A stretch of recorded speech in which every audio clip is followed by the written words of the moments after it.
भारत को श्रेष्ठ देश बनाने करे बस एक बदलाव। From N Raghuraman, he is a management Guru.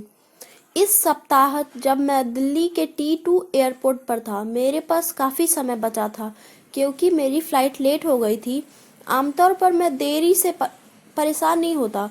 Airport की सभी औपचारिकताएं ख़त्म कर मैं क्रेडिट कार्ड कंपनी द्वारा चलाए जाने वाले लाउंज में पनाह ले लेता हूँ। T20 एयरपोर्ट पास ही बने देश के बड़े एयरपोर्ट्स में से एक T3 से छोटा है। मैं जब यहाँ चलने वाले एकमात्र लाउंज में पहुँचा तो काउंटर के बाहर 10 लोगों की लाइन देखी। उस छोटे लाउंज में इतने लोगों को संभालने की क्षमता नहीं थी, खासतौर पर तब जब फ्लाइट कोहरे या अन्य कारण से लेट हो। मैं चेहरे पर खींच देख सकता था।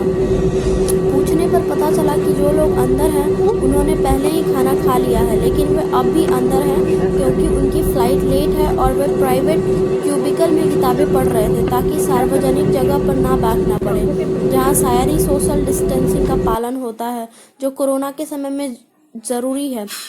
बाहर खड़े लोगों को लग रहा था कि मैं अंदर बैठे लोगों में बाहर खड़े लोगों के लिए कोई मानवता और लिहाज नहीं है। दिलचस्प यह है कि अंदर वाले बाहरियों को देख सकते थे, जबकि बाहरी रंगीन कांच के कारण ऐसा नहीं कर सकते थे, और अंदर वालों को लग रहा था कि उन्हें वहां बैठकर कम से कम 2 घंटों के लिए बिना व्यवधान को सुविधाएं का आनंद लेने का अधिकार है, क्योंकि उन्होंने पैसे दिए हैं। बाहरी लाउंज मैनेजर से बहस कर रहे थे कि वह अंदर जाकर मानवता का सबक क्यों नहीं सीखा था। मैनेजर ने रूखेपन से कहा कि उसे ऐसा करने की अनुमति नहीं है जब तक कि किसी व्यक्ति के क्रेडिट कार्ड कंपनी द्वारा दिए गए 2 घंटे पूरे नहीं होते।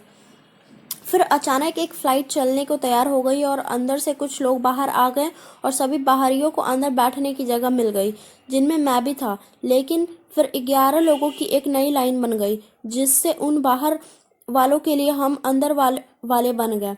मैंने 15 मिनट में जल्दी खाना खत्म किया और जाने के लिए तैयार हो गया, लेकिन मैंने जो देखा उससे हैरान रह गया। जो लोग ज्ञान दे रहे थे कि अंदर वालों को बाहर खड़े होने की जरा भी परवाह नहीं है, उन्होंने ही अंदर 2 घंटे बैठकर बदला लेने का फैसला ले लिया।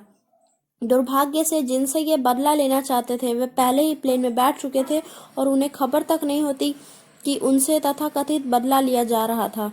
असली पीड़ित नए बाहरी थे जो अब नए अंदर वालों को भला बुरा कह रहे थे। मैंने सोचा कि जब तक सारे जहाज चले नहीं जाते युद्ध खत्म नहीं होगा, और मैं वहां से चला गया। मुझे यह देख दुख हुआ कि कुछ अमीर आबादी जो स्वास्थ्य और साफ सफाई को इतना महत्व देती है, वह ऐसा महत्व इंसानों के प्रति विचारों को नहीं देती। इससे मुझे सिंधु सीमा पर किसानों का आंदोलन याद आया, जो गंदगी भरे माहौल में बिना मास्क के प्रदर्शन कर रहे थे, लेकिन उनका दिल अन्य इंसानों के प्रति बेहद साफ था। मेरा यकीन कीजिए, इस प्रदर्शन में स्वास्थ्य और साफ सफाई पूरी तरह नज़रअंदाज की गई, और मैं उनके बारे में लिखकर आपकी सुबह खराब नहीं करना चाहता। मेरी ख्वाहिश है कि हमारे ग्रामीण सोसाइटी में रहने वाले शहरियों को अपना दरवाज़ा, घर और दिल खोलना सिखाएं, और बाहर बदले में शहरी अपने ग्रामीण भाई बहनों को स्वास्थ्य और साफ सफाई का पाठ पढ़ाएं। फंडा यह है कि भारत को धरती का सबसे खूबसूरत देश बनाने के लिए शहरी और ग्रामीण भारत को अपने सर्वोच्च गुण एक दूसरे को सिखाने चाहिए।